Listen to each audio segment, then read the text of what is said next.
Good evening, everyone. Good evening, everyone. How's everybody doing this Tuesday evening? Hopefully, fantastic. This is your host. If you're new here, this is what's your name? My name is Patty Allen.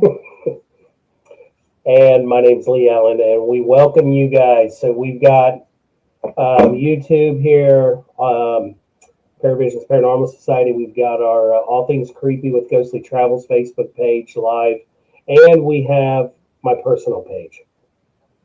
And we appreciate you guys joining April 21st, 2026. Wow, time is flying by. Tonight's we have a special guest, Jennifer Shortridge with 222 Paranormal Podcast. I'll get more into detail here in a few minutes. But we appreciate you guys joining us, and let's just talk creepy, right? Let's do it. Let's do it. Has anybody got any cool stuff going on lately? We couldn't make it to the last Entity Explorers event. Work duties called, so that trumped all that. But we will be back at it next month, so stay tuned. Paravisions, we're pretty much low key right now. Haven't had much going on, but that can change anytime. Jake, how's it going, buddy? What's up, Jay? How are you, my friend? Yeah, unfortunately, our friend's home 101 had to be canceled, but we will be there in June. Had to be canceled because I'm going to be honest and I'm going to put them out. I'm going to front them. People don't know how to market. And when I'm talking, when people work at the Museum of the Friends Home, which really irks me because I've been dealing with them now for over 20 years. It really gets under my skin that they don't know how to market the events that they have coming in, because you can tell I'm a little irate about it, and I'm just going to spill it. Hi, Kyle. Hey, Kyle. Yeah, they market. They've got people that do Facebook. They got people that markets their events. So they market really well the other events, but they don't market this one, which brings them a lot more money than any of their other events. So tell me who's got their shit in order. Well, and unfortunately,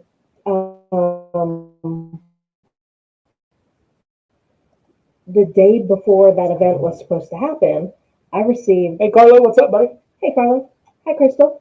The day before that event was supposed to take place, I received a Facebook message from a regular attendee about it, who was extremely disappointed to learn that it was canceled. But we should expect to see her and her father in June. So I didn't explain why it was canceled. Well, I think I might have. I think I just said that, no one else had signed up. Well, they would have if they would have marketed it right. And you know what? It's just hurting them. It's not hurting me. And, Taylor really only knows about it because she follows our pages. Mm-hmm. And you had shared it. I had shared it. So that's how she knew about it in the first place. But right. Anyway, yeah. So people, market your stuff. Yeah, and that's the thing, too. Let's just talk about it while we're on the topic of marketing your stuff. And this goes for whatever you want to call them, cons, paracons, events. Hey, Lacey.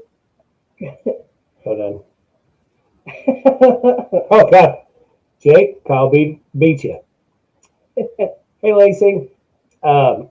It's okay to market it on your Facebook pages, make events, but what really sucks is when you make an event and you get there and it's the same people. You want the community, wherever you're at making this event, you want your community involved, right? Because you want it to be bigger and better for next year. 100%. Bianca, hello. Hey, Bianca. Yo. Plus, you want your attendees to visit the community. Right. Go buy coffee at the local coffee shop, or go have that hometown pizza. It works both ways. It does. And, there's a lot of events out there. I'm not saying all events are that way, but there are a lot of great events out there. But then there's a lot of events that people just don't market it right. So I love to market what we do. In all the years I've done it, I love to market, and but when I don't have control of it, and I just like to keep my hands on the wheel. I like to be in charge of the driving, and I'm not in charge of the driving when it comes to the Friends Home Museum. So No, And neither am I. so we just got to take it like a grain of salt. We move on. But Entity Explorers is keeping us busy this year, guys. Go check out our YouTube. If you're on YouTube, coming in on YouTube, go over to Entity Explorers, like and subscribe. Check out all the great episodes that the team has brought to you, and our awesome editors, Jake and Carlo, that puts them together. Right, and provide feedback. Right. We really we would want to hear. we would love to hear. Comment on the videos. Tell us what you like. Be honest. What is it that you don't like? That's frustrating. It is, but we're going to get it. So, and you're doing a great job, Jake. For somebody that says I'm new at this, but you're doing a fantastic job. And so it is great. And I want to be honest that lately I have been pushing and thinking about paranormal. Where do I stand in the paranormal? Because I'm getting past the point of using paranormal equipment, because I'm going to focus more the rest of this year. I'm going to focus more on my ability, and my ability is getting stronger and stronger as I investigate, not just investigate, but when I'm out in the society, in the community, work, it's picking up more and more and more. So you're going to see a lot more of that from me. But also, I want to use the equipment to back up what I pick up, right? Absolutely. So that's some new things coming. And I don't market myself out there as like a medium, a psychic, an empath, whatever you want to call them. I call you some things. She calls me psycho. Yeah. So, and so Jennifer will be joining us here in 3 minutes. But before she gets in, let's talk. Let's share. Can you read that? Yes. Or do you need me to zoom in? No, I can read. I can read that. Okay. Let's share her. This is a short bio that she sent me. Okay. Do you want it word for word, or you want me to summarize? What's up with this? Bianca says she got the kids to bed. Just wanted to jump on and say hi. Hello, miss you too. Hi. Good night, kiddos. She says the same about me. Yeah. See, we know. We know. Yeah. Now go ahead and read what she's got, because it's not really long. Okay. Jennifer Shortridge is a paranormal author, researcher, and co-host of the 222 Paranormal Podcast, where she ventures into the shadows to uncover the truths most are too afraid to face. Based in Toledo, Ohio, Jennifer has built a reputation for exploring the haunted, the cursed, and the unexplained through her chilling body of work, including the cat caught my eye. Including Toledo's Most Haunted, Haunted Ghost Towns of America, Haunted Railroads, Haunted Cemeteries, Ghost Ships of the Great Lakes, The History of Vampires, and Mysteries of Irish Folklore from Ireland to America. Her writing doesn't just tell stories, it opens doors. From restless spirits lingering in forgotten places to ancient legends that refuse to die, Jennifer pulls readers into worlds where history and the supernatural collide. Each page invites you to question what you believe, Roger, and what may be watching from the other side. Beyond the paranormal, Jennifer is also the author of Money Does Talk, Are You Ready to Listen? And Financially Stupid, blending real-world insight with a deeper exploration of energy, intention, and manifestation. With over 25 years of professional experience in business and accounts receivable, Jennifer balances logic with the unknown, but she'll be the first to tell you not everything can be explained, because some stories aren't just told, they're experienced. right. It's true. That is true. And when I read that, I was like, yeah, it's a great little short bio. We run into them quite often when we're at events. Like Patty said, they're based out of Toledo. And yeah, so she should be here any second. And I see that she is backstage. So, ready for Sure. you guys Is everybody ready to listening? Are you guys ready to? Let me see in the chat. Are you guys ready, Jennifer? Come on to the show. Just a yes. This is pretty great. Go ahead. Good evening. How are you? I'm great. How you guys doing? There it is. There it is. We're doing fantastic. How about you? Doing great. Everything's good. Let me turn What's that new? What's happening? Yeah, we've got a little bit of a delay. Right. Okay. Okay, Well, Kyle's ready. All right. Well, thank you for joining us tonight. Patty just had read your bio, and I thought it would be perfect. And then right as she completed, you came in. So I was like, "This is great." So Perfect timing. tell us a little bit about you, Jennifer. What got you into, let's say, paranormal?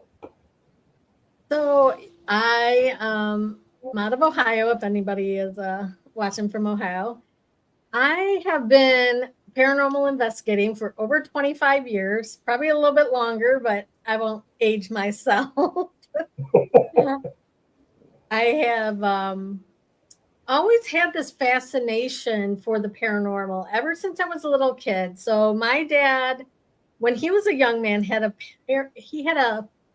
UFO encounter, and that started his journey of just this quest to understand the unexplained. So he would take me along with him to the library, and back in those days, and I was born in the 1900s. I'm old. Right.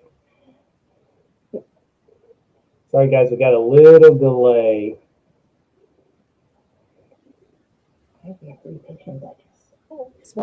And we would check these books out, and I just ever since then just had a fascination. We would watch In Search of with Leonard Nimoy and Unsolved Mysteries.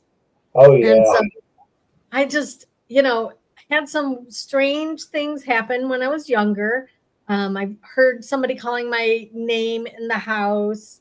I come from a big family on both sides. So when we were little, we were always taken to the funerals of all the family members. So it didn't matter how young or old you were going.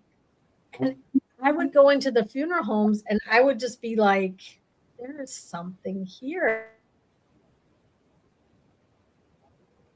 We got a little delay on that, but it seems like it comes right back. Hello, And I would, and hey, Cynthia. Hi, everybody. So, that really started my journey. And then when I was probably, I'm going to say 25 years old, maybe a little younger, I had an experience at a house that I was staying at. I was house sitting for somebody who had a family member who took his own.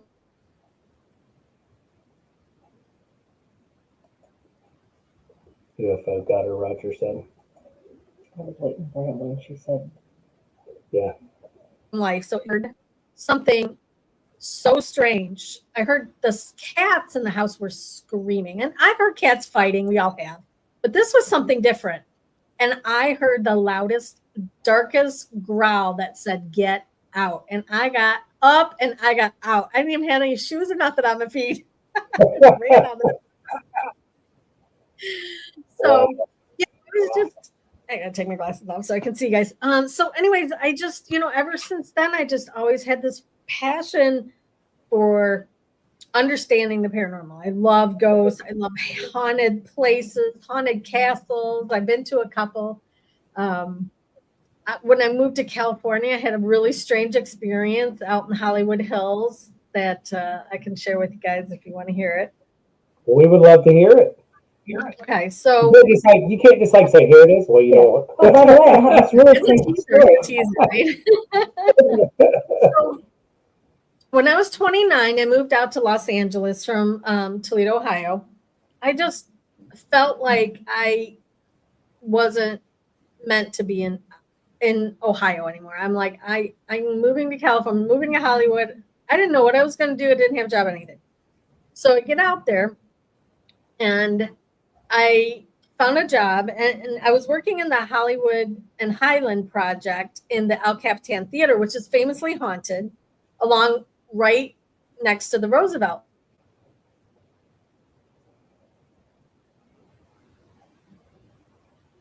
Yeah, I think it's her side. Can everybody hear me on this side? The Hollywood Art School was kind of the birth of art in Los Angeles. So it was like Walt Disney went there to study art, and she inherited this house at the like 99 into the year 2000. So her grandparents had passed, and she had this huge like complex. So I went over and just was hanging out at her house and stuff, and we were there one night, and we were just she was baking a cake, and I was just exploring this place. And right behind the house, you go out to the back patio, it goes right into the Hollywood Hills. And we were out there one night and we heard something in the bushes, and we looked, and two glowing red eyes were staring at us. And it was the scariest thing I ever seen. Was it really high in the trees, or was it low on the ground? Or it was on the side of the hill, and it was like eye level. Like I'm 4'10", and so it was kind of like eye level with me. So I don't know if it was sitting on something in the hills, or if it was just lurking. I'm not sure. So that was a really, really strange experience. I also, I'm trying to think the other thing that happened when I was out there. Now, at that time, Jennifer, did you, when you saw the red eyes, did you feel anything at that time? Like, this is not good, or? Yeah, it was very much like a fight or flight type thing. Like, we got to get out of here. So we like ran back in the house. We shut the patio doors. We locked all the doors, and we stayed in the rest of the night. Later on, the next day, we went out there and looked around, and there was nothing out there. No, like, maybe we thought maybe it was a homeless person or something, but there wasn't. It was just these red glowing eyes, which was really, really strange. And the funny thing is, kind of a full circle moment, is that when I went out there, I got the opportunity to work for Robert Stack, who was the host of Unsolved Mysteries. I did a little work with his wife with their memorabilia for the Hollywood and Highland. They had like a museum. It was Debbie Reynolds' museum. She had tons of memorabilia. But isn't that funny? Because I love that show. And then I got to meet him and his wife and do some work for them. So it was great. Crystal asked, did you ever go to BK, to Hollywood, to that? Oh, go back to Hollywood to that house. I'm sorry. I read in the JA. You're thinking about Burger King. I'm thinking Burger King or British Knights.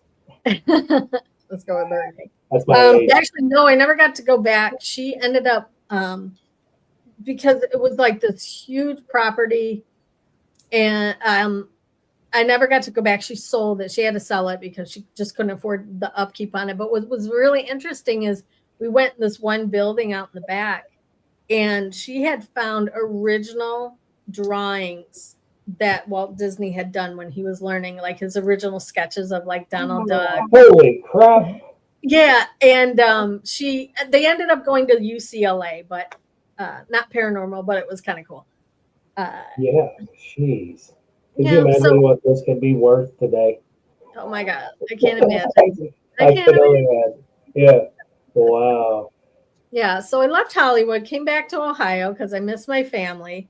And, after that, I started writing because I wanted to just pour out of me some kind of like artistic release. So I wrote kind of the story of moving from the big city to the small city. And it was a fiction novel. It wasn't anything paranormal.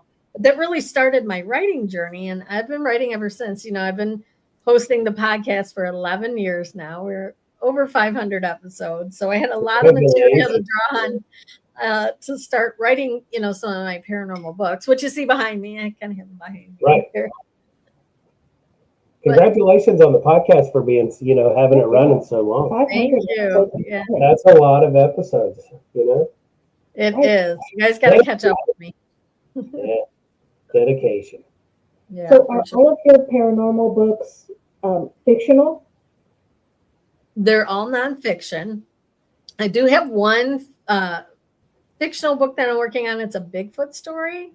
Mhm. It's kind of a little bit of humor, romance, intrigue, all mixed together. But I have really just dug into a lot of history into my books. I'm a researcher. I've 11 years of podcast notes and research. So I was able to pull a lot of that together to, put into the books and be able to not just say, okay, this place is haunted and, it's an old house and it's haunted, but why is it haunted?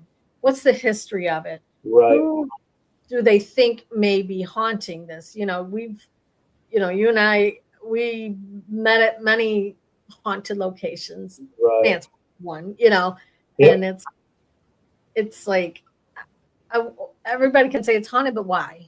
Well, what's the purpose behind that, right? Yeah. We gotta start thinking. We gotta start pushing ourselves to get more depth into the paranormal. Mm-hmm. For sure, it's changed so much since we started doing this. Like before we were just out in a field or a graveyard, and now it's like there's so much equipment you're bringing in and trying to prove something, and it's like, for me, I just like to experience it for myself. I don't have to prove anything to anybody. Right. Like I go hunting, ghost hunting, just for the personal experience. Now, everybody to each his own. They, if they want to, try to record and put something out there or show evidence, that's great. But some of I'm more in these days of what you're doing, more the history behind the location. Yeah. More, and I just love history. I just love getting in depth into that and sharing that, and then being in that atmosphere. And if something happens, it happens. Yeah.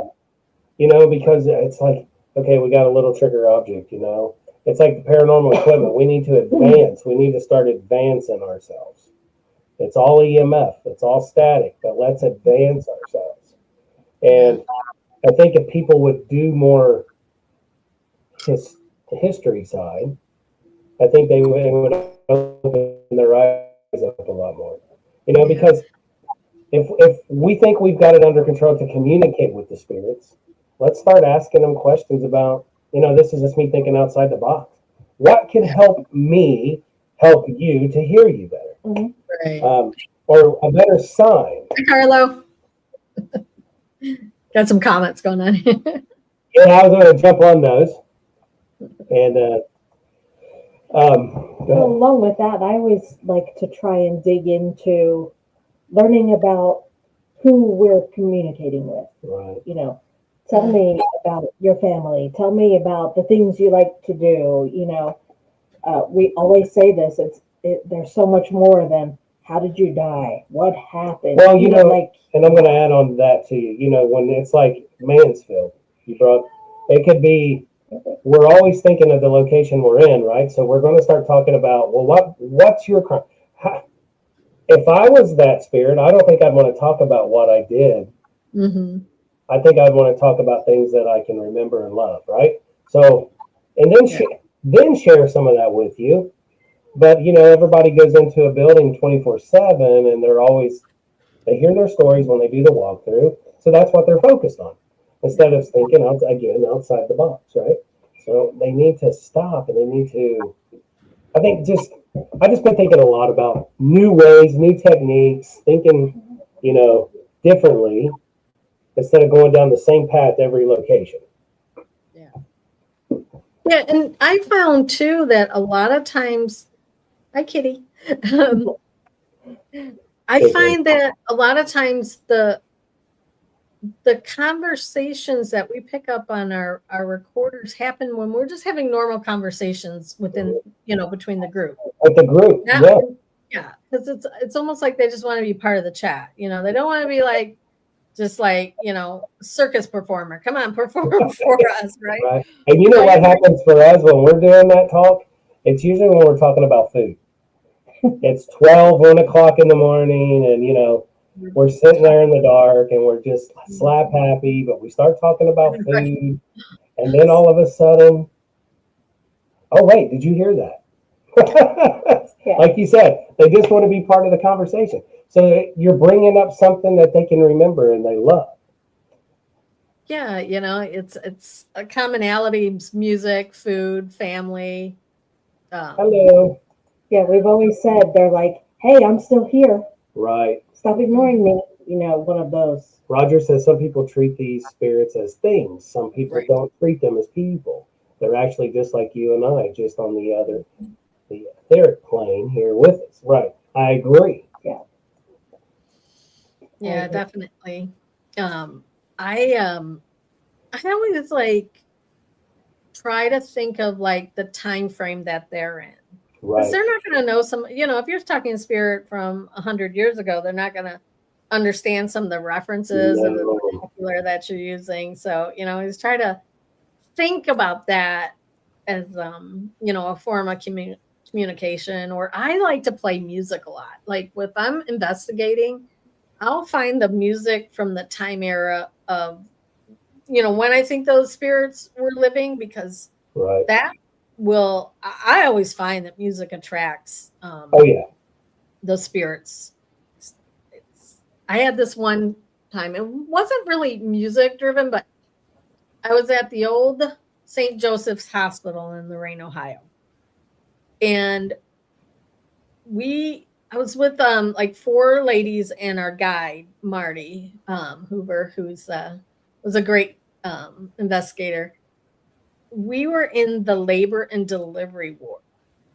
And it's kind of like a long hallway. And there had been reports of a doctor being seen in this hallway. He had been there for many, many, many years, you know, probably had his whole career there. He was an OB doctor, delivered babies. So I'm like, well, I'm going to play a newborn baby cry and see if that triggers anything. And I'm not kidding you. When I started playing that, this white mist started coming down the aisle. And as it got closer and closer and closer to us, it developed into a white lab coat. And then this apparition of a doctor just went right into the delivery room. See, It was the coolest thing I ever saw. It was so amazing. But you brought back something, you know? It was like bait. And it was funny because we like to play music. Yeah, definitely. That right there is what, you know, even though, you know, you've done it for so long, but when you see it and experience something like that, that is like, wow. You know, and you know, it's like when you're holding the camera, where's the camera facing? Usually facing behind you because you got your hand down. But you're just like so fascinated what you saw, what you experienced. And, you know, now it's like, okay, we're onto something. This guy came here, he heard a baby. So, you know, he's running to the labor room, right? He's got to get in there. So that's so cool. And like I can't remember if it was 4 hours before or 4 hours after that, we captured a baby crying on an EVP in that same area, which was so interesting. Right. And then right after that, there's a room behind us, and we heard the loudest, like, just noises, like something like pounding down the thing. And I'm like, okay, I'm going in. I'm going to be brave, you know, because everybody's like, yeah, right. It was so loud, and I was like, something's banging on a pipe or something. I'm like, I'm going in. So I walk in, and I see these 2 glowing eyes staring at me. Oh wow! It was a raccoon. I think I would have ran. I'm like, debunked. Because you know, this one and Carlo are scared of bats. I know. I was with him at West Virginia Penitentiary. The bats were like swooping over. Oh, that's right. That's right. He was saying. So, yeah, Carlo and this one bought bat suits. Well, bee suits. Technically, Carlo bought it, and then Yeah. I saw it, and I was like, heck yes, I want one of those. They don't work, by the way. Crystal says, I was co-hosting an investigation and had the lights off. It was at the orphanage in Gettysburg, and a voice came across the spirit box. They were going to leave. They were scared, so I turned the lights on and played music for them, and the dowsing rod swayed back and forth, and they stayed. See? So certain things, we always thinking that maybe it's best with the lights out, but they say paranormal is all day, every day, right? Well, Right. we showed up to Mansfield at like 9 o'clock in the morning to set up for a convention the first year we were there, and we had activity at 9 o'clock in the morning. We were Yeah. kind of, feeling it out and walking around, and went down in solitary, and weird feelings, noises. Now we were Chills. at Moundsville, West Virginia Penitentiary, and we were there with a bunch of people, and there was like 4 of us. We were in the infirmary, and one of the guys wanted to lay on the X-ray table, so we go in that room. We put him in there. I was like, "Yeah, go do that." So he's in there, and we're all in the hallway, and he comes out, and he's just telling us about his experience. Well, I had the paranormal music box sitting down the hall, and then in between that and us, I had the REM pod, and we're looking at him because he's saying, "Yeah, I just started feeling weird before I got up, so that's why I wanted to get up and get out of that room because you guys left me in there." And it sounded like, remember this shares our age. When we went to school, we had wood hall passes that we had to take to the restroom with us. And it sounded like someone dropped one of those 10 feet in front of us. It made the noise a couple times, and then all of a sudden the paranormal music box goes off, the REM pod goes off, and we had recorders on, and we all like went against the wall, like we felt like someone was charging us. And we go back to hear the recorders, and it was like somebody poured cold water over us because we're like, whoa, whoa, whoa, what was it? What was that? It was the ultimate, like, right. Yeah. So of course we're like, after we collect our thoughts, we're like, let's go figure out what fell. So we go back that way, nothing. We go into the rooms. There was nothing that fell. Nothing. Was it something that, I don't know, was it after us? Because, the story is that's where, the 2 leaders of the gangs had went.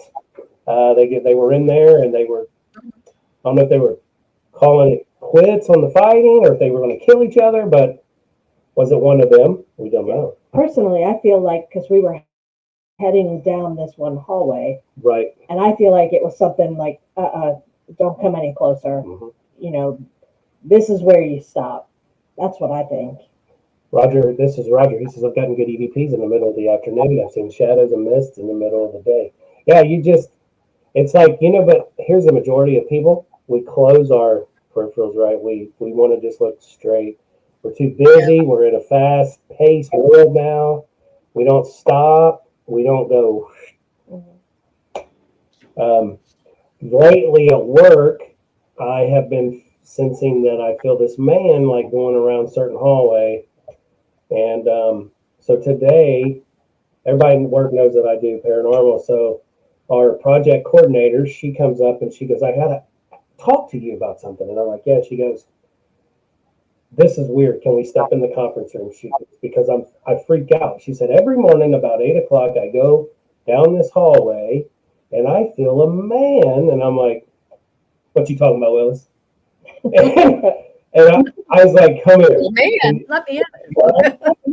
Yeah. So then she follows me, and I was talking to a guy, and I said, what did I just tell you about that ghost? And she goes, you said you feel a guy over. And I said, April, what did you just say? And I was like, oh, you're giving me goosebumps. I said, I'm going to have to come into work and investigate the building. I was like, yeah, because, it's when you least expect it. Wait a second. Where's Patty's big comfy chair? Yeah, I have Lee's hand-me-downs, because I'm neglected and like the redheaded stepchild around here.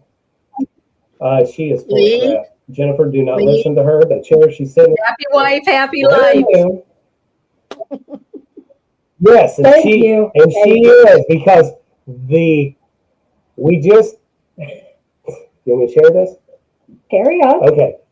Our son, he's in Austria, married, and he lives in Vienna. And she took his room, had a painter come in and paint it, and now that room is her crochet room.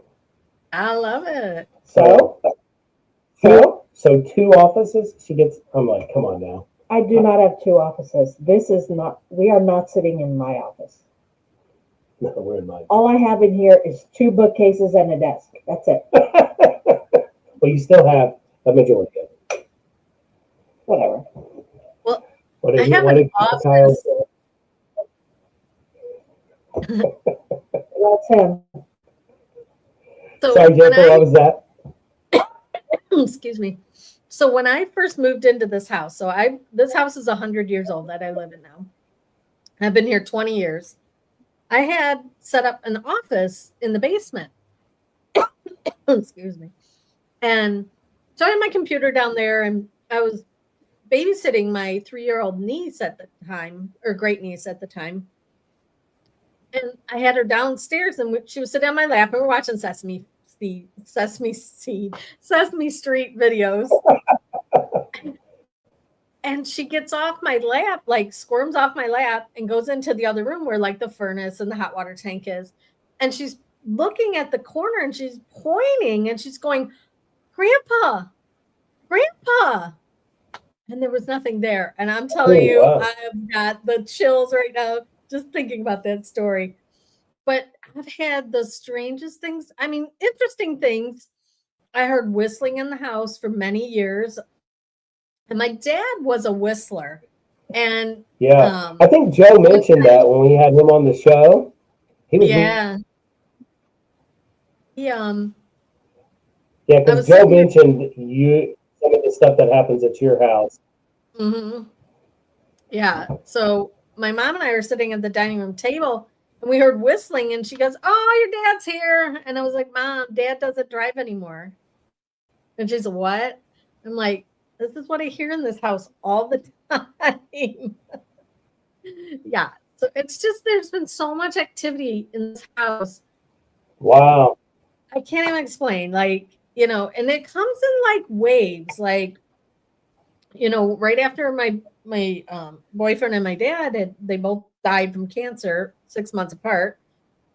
I saw both of them standing in my back room multiple times, and it was like, it was comforting, but it's also a little frightening at the same time, because like wake up in the middle of the night and you hear a voice, or a lot of times I walk in, I open the door, and I hear a woman's voice, and it's usually like one or two words, and I can't really make it out.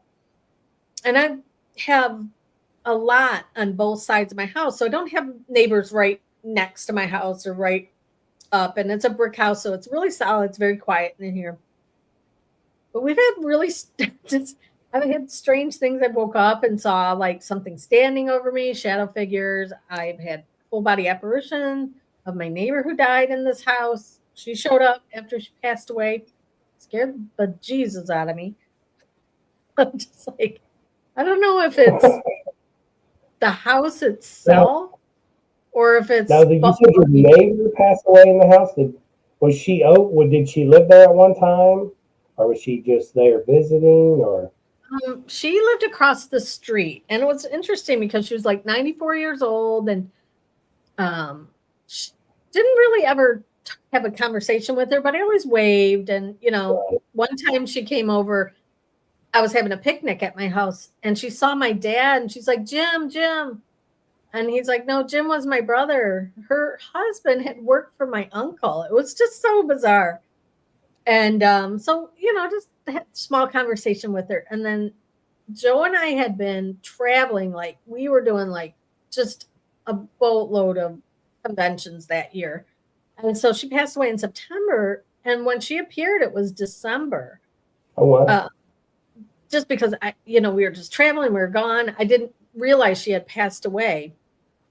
because it wasn't unusual for me to just be coming and going and, not keeping up with what's going on in the neighborhood.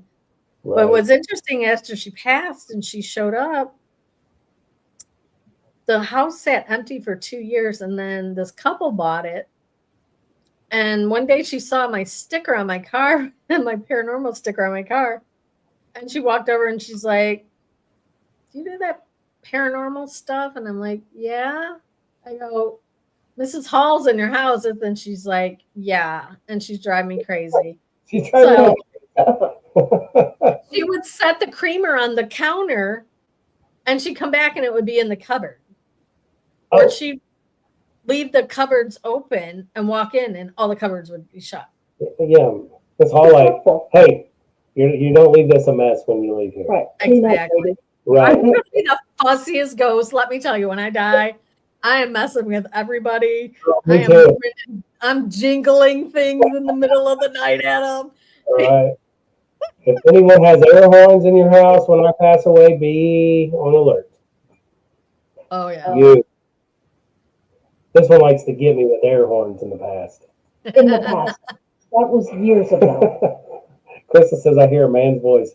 Well, he ever says my name, but yeah, if it just says your name, that's a little like, whoa, hey. Yeah, a little startling. Yeah. Say something else, dude. Right. I always wanted to like record, like overnight when I'm sleeping, but I'm always afraid I'm gonna, capture myself snoring, so I don't do it. That's what I'm afraid of. Yeah. I had to record one night because she didn't believe me that she snored. Uh-oh. You guys, I don't want a new dad. Don't get a fight. I already know I snore. I don't need to hear it. That's why I tell her I need to get not a ghost. No, not a ghost. So there was a time many years ago that we did run. We ran a video camera because I kept having these. Right, she was having some crazy dreams, like the sleep paralysis thing, where But I swear I was awake, and Lee would be right next to me on his phone as always, and I would be trying to get his attention and trying to talk. And I could hear myself like mumbling, but he heard nothing. He didn't see me moving. And then, of course, I, like everyone says, I would see a tall black figure come into the bedroom and hover over my body. And so we were running a camera, but we never captured anything. Never. Now that one of the nights she did that, I was sound asleep laying on my back, and she laid facing me, and then it's like she was coming out of that. So like that person she said was holding her down and pushing her through the mattress, but she was coming out of it, and it was like literally right in my ear. Ah! And I was like, oh my God, do you know how to kill me? Yeah, but that is a terrifying feeling to be unable to move or call for help or. Yeah, because I mean, you hear about those all the time. Those kind of stories where it's like someone is like over you, holding you down, trapped you. You can't catch your breath. You can't scream. You hear other people in the other rooms, but you can't get their attention. That's scary. It is, especially when you live alone, because this happened to me several times. I had one time that I woke up and there was I'm not trying to be funny or, making this. It was like a clown, a scary, scary, scary clown thing over my bed. And I was frozen. I couldn't move. I started saying the Lord's Prayer, and I'm telling you that it dissipated, and then I was able to wake up. Thank goodness. Yeah, it was really, really frightening. I was like, never seen, I don't know if it was like sleep paralysis dream or if it was truly something, but it was not good. Oh, Roger, when he got his first digital recorder, he was surprised how much he actually talked to himself out loud. I never realized it until I heard myself on the. Yeah, you never know. I mean, we all do different things. Our body is still like moving. Or you wake up, because when I was a kid, I used to sleepwalk, and my sister, my brother-in-law that she's married to now, they were dating, and 9.5 years apart, and they woke me up. Well, I slowly woke up because they were freaking out. I was on the street. Oh, So they said I walked through the living room where they were watching a movie.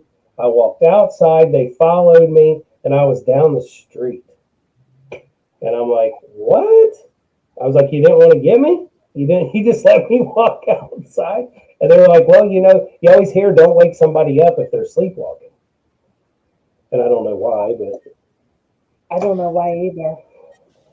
well, you wonder if, like, some of these missing 411 cases or people that go missing, if that has something to do with it. Maybe they just absolutely, it's how scary.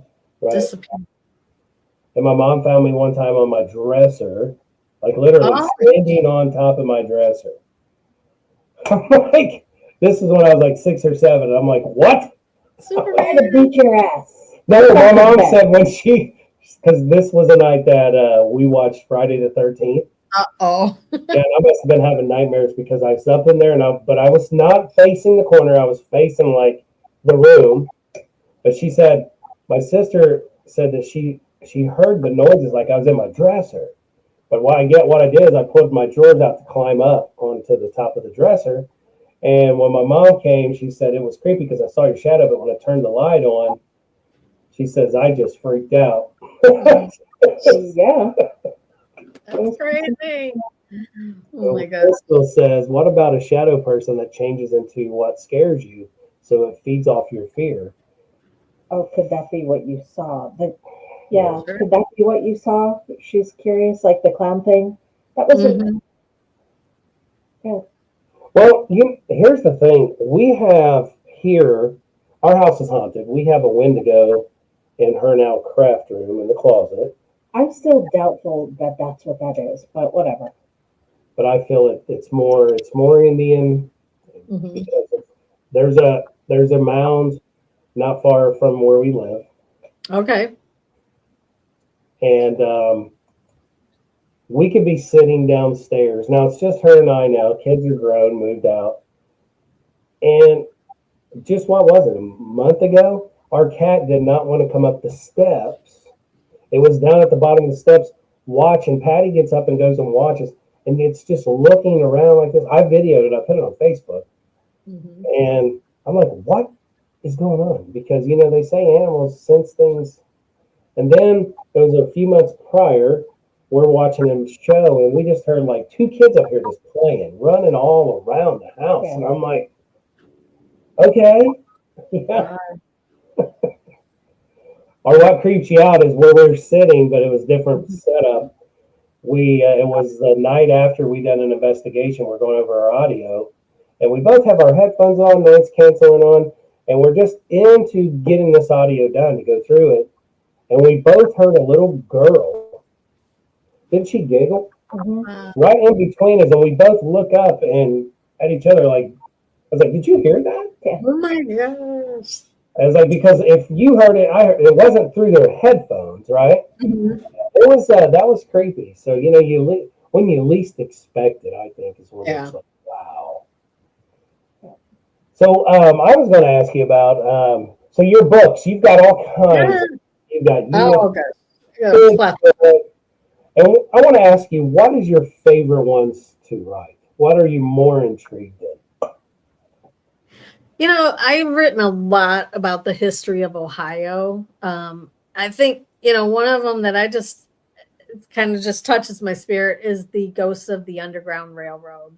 I found out so much Ohio history that I love history, but when I started digging into this book and some of the stories and the history of the Underground Railroad as it comes through, and then finding out a lot of these like manor houses or mansions or just homesteads, I guess you call them, that still exist, and they're few and far between. We're losing a lot of these historic places.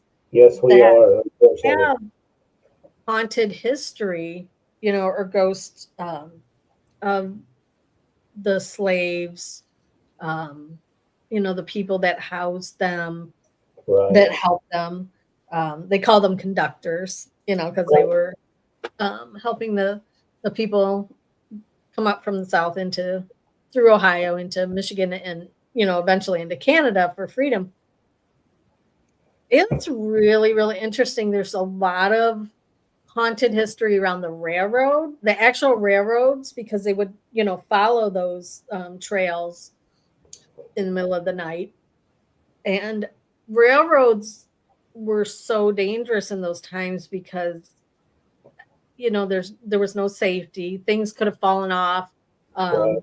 You get too close to a train that's going fast, it will suck you under. A lot of people got their heads chopped off, not to be graphic or anything, but it was just really interesting how the Underground Railroad tied in with the real railroads. Right. Many, haunted railroad disasters in Ohio. We could go on, but just going back to the ghosts of the Underground Railroad, there's a lot of these historic places that are little museums now. They were usually abolitionists who were like prominent in the city and rich, and they would create, hiding spots. Like the one here in Ohio, right by my house in Sylvania, Ohio, they had a kitchen and then a fake kitchen in front of that. So the people would come in, they would move the actual like fireplace. The slaves would come in, so they would have a place to cook, a place to sleep, somewhere to recharge, and not be found. So if somebody would come in, looking for them, Right. They wouldn't be detected. It looked like a real solid fireplace, but it wasn't, which was amazing. It was amazing, and then the history, like that particular place, they've heard, chains rattling, voices singing, the hymns that slaves would sing had hidden messages in them. So they would be able to tell, okay, tonight, it's safe to go tonight and go, down by the river and by the moonlight or whatever it was. I won't sing because, probably scare your cat. Maybe next time. Well, go ahead. No, go ahead. Oh, no, it's okay. Go ahead. No, I was going to mention, you doing your research and history on the underground. One of our entity explorers, we went over to Middle Bass on the Underground Railroad, and hearing the stories, where they would prop up boats on the bank of Ohio, and they would go out. Now that being, so many and young, getting in these boats that they didn't know, but they trusted them, and then go to these islands until they can make it to Canada. If they made it there, they're thinking they're almost there. Going into that house, we investigated the oldest standing house on Middle Bass Island. It was sad, because sometimes when we investigate, I just feel like if you could just like touch the wall of the location you're in and just take you back to that time, that would be super cool. But it's so sad to hear, this stuff, and only a percentage made it. And, then you got all these bounty hunters chasing them down. Or that show we watched on Netflix, that was 12 Years a Slave. 12 Years a Slave. Could you imagine being free and then trusting these people to go south and then get captured again for 12 years as a slave? Yeah.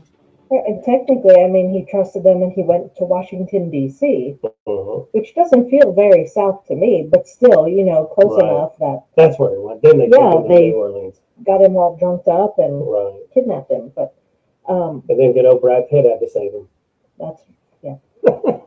Have you been down this way to the Freedom Center in Cincinnati? No, but I saw it online when I was researching for the book, and I was like, I definitely have to get down there, and there's also a place in Atlanta, a National Museum of the Underground Railroad. I believe it's outside of Atlanta. I'm right about that.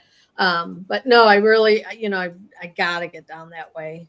There's just so much like interesting things down your way, you know, not just with the Underground Railroad, but, you know, What was that place? Do you remember when we went to that? We took off on a Saturday. We went down to Cincinnati on the river. What was that town? Where we went into that little house? Yeah, yeah. I cannot remember. She had a surprise. She goes, I know you love the Underground Railroad. I'm taking you somewhere. So we took off and we went east along the Ohio River in the southeast corner of Ohio. This little town, and they had the museum open. You can walk. They were sharing stories. And it was phenomenal. Hearing the stories and being up on that hillside, this little tiny house where, you know, when the slaves were coming from the river, a lot of people in the town did not like them to come through, but some did, and they would bring them through, and they would see that light on, and they knew that they were safe there. Yeah. It's just. I know which one you're talking about. Joe and I went there twice. Is that the one where the train actually runs right in front of the houses? Right by there, there's like a nursing home in the front of it. Could be downtown. It's down the hill. There is the actual town, and then I would say probably 2 blocks behind it is the river. So the town was more just along the river than coming up. And this guy must have been, you know, he had money because his house was. I can't remember. I can't think of the name of the town. I was thinking about that the other day too. And I was like, what was the name of that town? I'd have to look through like my Facebook pictures and things like that. Yeah, definitely. I know we're getting close on time, but where can your books be found? Amazon? Everything. Yep, everything is on Amazon. I have 38 books. Not all of them are paranormal. I have some, you know, like other topics, but they are available on Kindle or on your Kindle or a paperback version. Or if you know, see me out at a convention, I'll have them out there for sale. But if anybody wants to go and get one, I have many topics. Do you have any conventions upcoming? Yeah, so I will be at the Ohio Bigfoot Conference May 2nd. That is down in Salt Fork Lake State Park, which is just outside of Columbus. An amazing convention. That's a cool place. Oh, so great. You know, and there has been sightings of Bigfoot heading down that way. I don't know if you guys followed that at all, where Bigfoot was coming down right through the Cuyahoga Valley and spotted. Just recently too, right? Like a lot of people spotting this stuff. It was like 8 different things. Do you know Jody Cook? Who is? Jody Cook. No, I don't think he's so. In the Bigfoot. He's in Cincinnati. He lives out of Cincinnati. And he invited us there. He was set up there. Okay. And so a few of us went, and he goes, bring your audio. Because he said, I was thinking of something. How about a paranormal / Bigfoot hunt at Salt Fork Lake? And I'm like, dude, I'm down for whatever.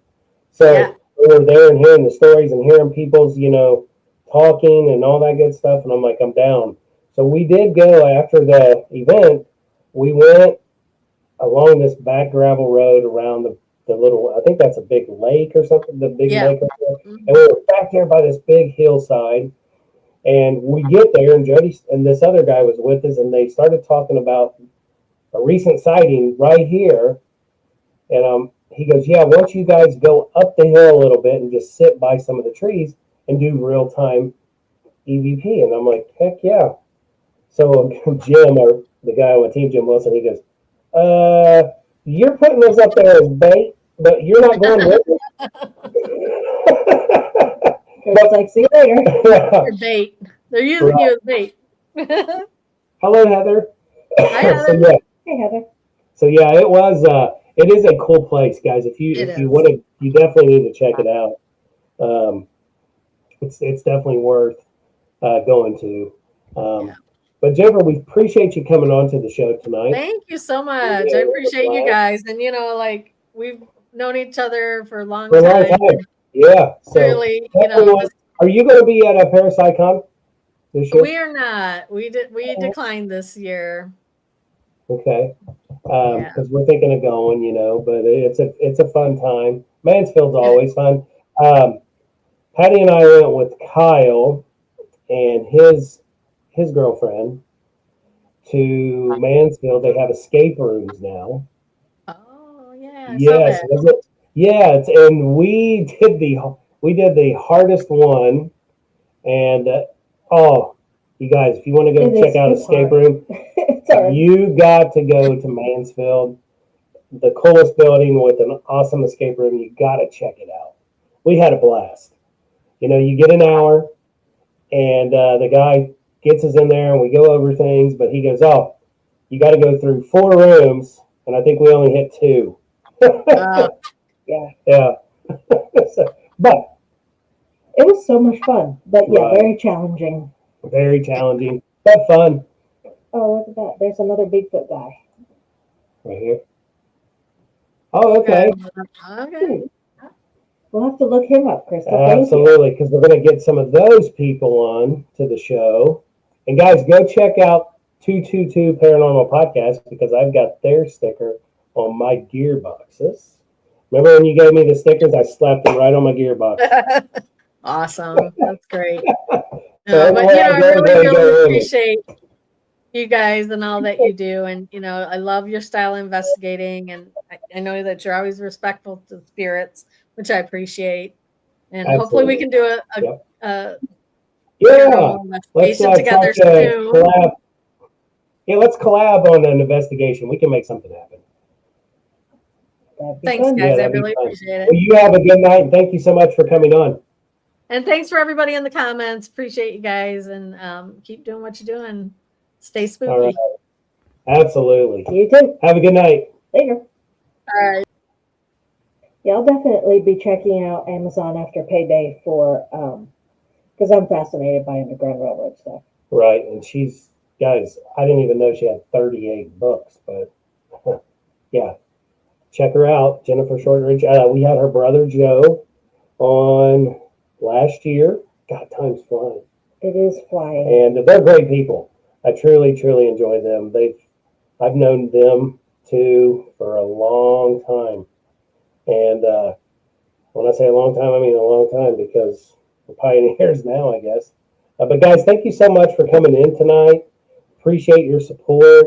If you're on our YouTube channel, please follow our YouTube, Paravisions Paranormal Society, where you'll get all of our podcasts and all upcoming events and just little shorts and reels that I make. Check out Entity Explorers on YouTube, please. That's where you see Patty and I as well. And again, thank you so much for your support because we love you, all of you. Appreciate you all being here. And what do we say? Always keep looking into the unknown. Have a good night, guys.